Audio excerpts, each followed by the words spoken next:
You noticed anything that gives you a red flag as a doctor?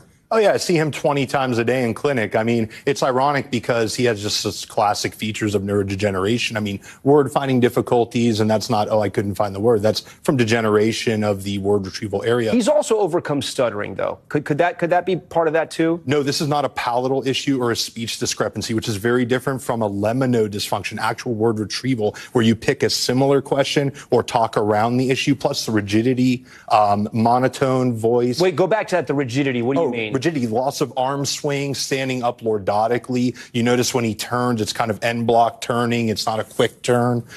So that's one of the hallmarks of Parkinsonism is rigidity and bradykinesia, slow movement. And he has that hallmark, especially with the low voice that said was a cold, hypophonia. A small monotone voice like this over time is a hallmark of Parkinsonism. I could have diagnosed him from across the mall. Here are some of the symptoms from Parkinson's. We just had him up there on the screen. If we can put him back. What about the movement? Some people have pointed out the way he walks. Sometimes it's not very fast, small steps. Is that something that is common in people who are battling a disease like Parkinson's? Yeah, it's a hallmark. Shuffling gait, we call that, so little steps. Loss of arm swing from the rigidity. When we walk, we have a nice cadence. You notice he doesn't really swing his arms. And end block turning, meaning he kind of pivots around his foot. If you said, hey, President Biden, he wouldn't go like this. So, yeah. But I also know, and tell me if I'm wrong here, it's very hard to diagnose Parkinson's, isn't it?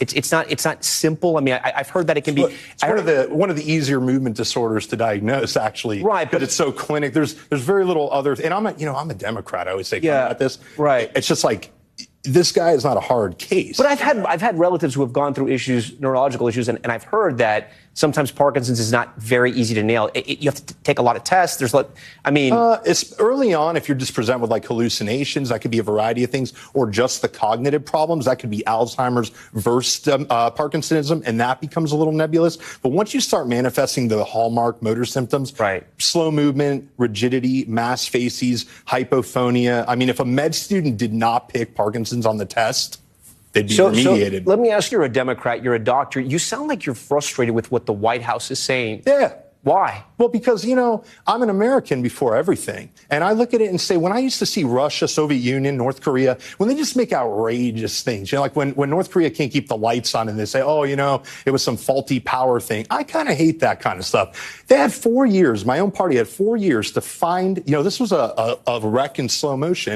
And they had 4 years to find out of 350 Americans, one person that could take the place. And here we are the day before school trying to do the homework and replace a guy who's got a neurodegenerative disease. Dr. Pitt.